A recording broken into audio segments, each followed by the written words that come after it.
Hello friends, आप सभी का स्वागत है हमारे यूट्यूब चैनल विजार्ड क्लासेस पर। दोस्तों, ये जो क्लास है बीपीएससी टीचर के लिए क्लास है। ठीक है, 40 मार्क्स का जो जीके जीएस का क्वेश्चन पूछा गया था टीआरई 2 में, उसी का डिस्कशन यहाँ पे करेंगे। और ये सेशन जो है इंग्लिश में है। ओके, इंग्लिश में जो है क्वेश्चंस जो पूछा गया था उसको आज इसमें डिस्कस कर रहे हैं। ठीक है, इंग्लिश का जीके जीएस है। और हिंदी में जो है, हिंदी माध्यम में जो है जीके जीएस का डिस्कशन हो चुका है। जिन्हें भी देखना है वो जा करके देख सकते हैं। ओके, तो चलिए स्टार्ट करते हैं। आज के सेशन का फर्स्ट क्वेश्चन है, who provided leadership in the district of Patna, Arrah and Shahabad during the revolt of 1857 in Bihar. यानी कि 1857 के विद्रोह में बिहार में जो है किसने अपना लीडरशिप प्रोवाइड किया था पटना, आरा और शाहाबाद में। तो वो जो है प्रोवाइड किया गया था दोस्तों, वो हो जाएगा कुंवर सिंह के द्वारा।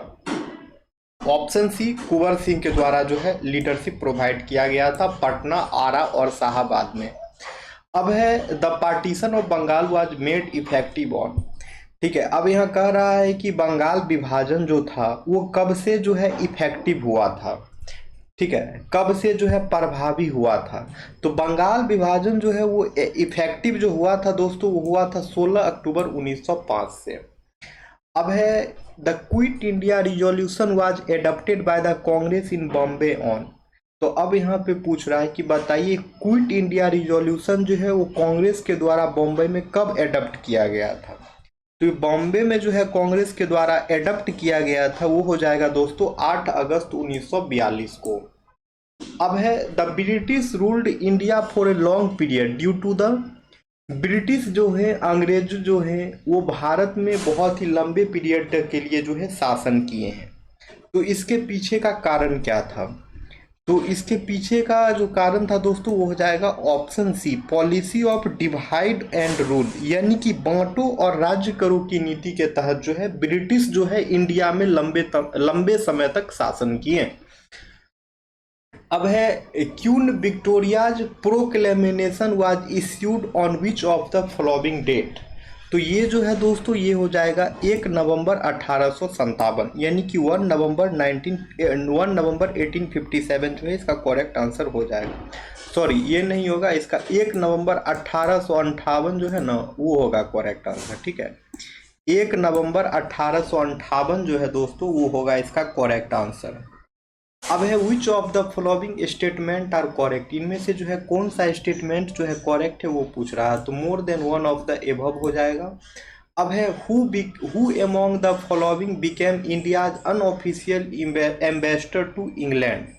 ठीक है, who among the following become India's unofficial ambassador to England. इनमें से कौन सा जो है दोस्तों जो इंडिया का जो है अनऑफिशियल एम्बेसडर बना इंग्लैंड में। तो इसका आंसर जो है दोस्तों वो हो जाएगा दादा भाई नौरोजी। इसका आंसर हो जाएगा दादा भाई Naoroji. It means Dadabhai Naoroji became India's unofficial ambassador to England.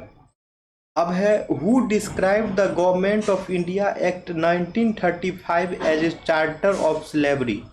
ठीक है, तो यहाँ पे पूछ रहा बताइए गवर्नमेंट ऑफ इंडिया एक्ट जो 1935 का था उसे चार्टर ऑफ स्लेवरी किसने कहा था।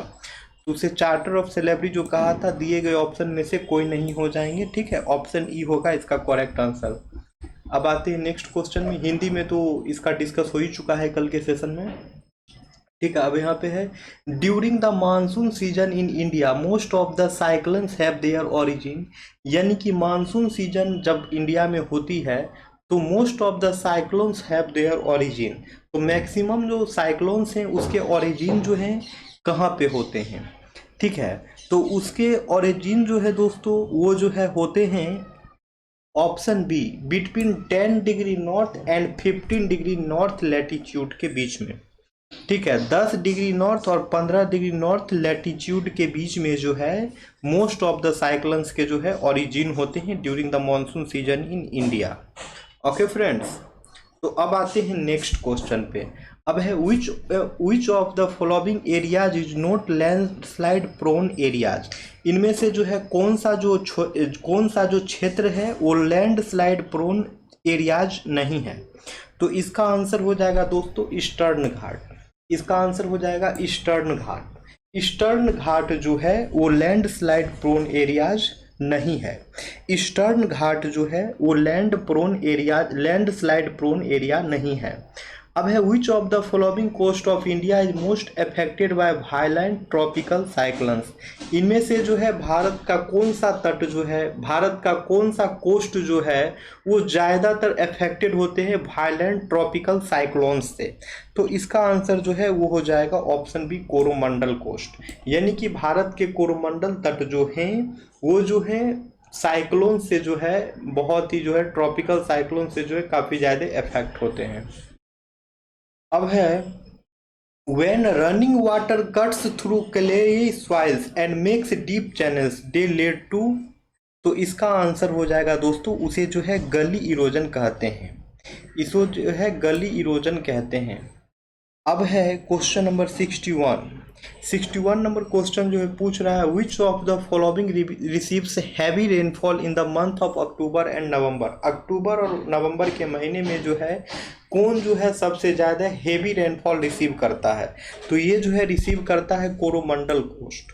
कोरोमंडल तट जो है अक्टूबर नवंबर के महीने में जो है सबसे ज़्यादा हेवी रेनफॉल जो है रिसीव करता है। अब है cultivation of fruits and vegetables is called. ठीक है, फलों और सब्जियों की जो कल्टीवेशन होती है उसे क्या कहा जाता है।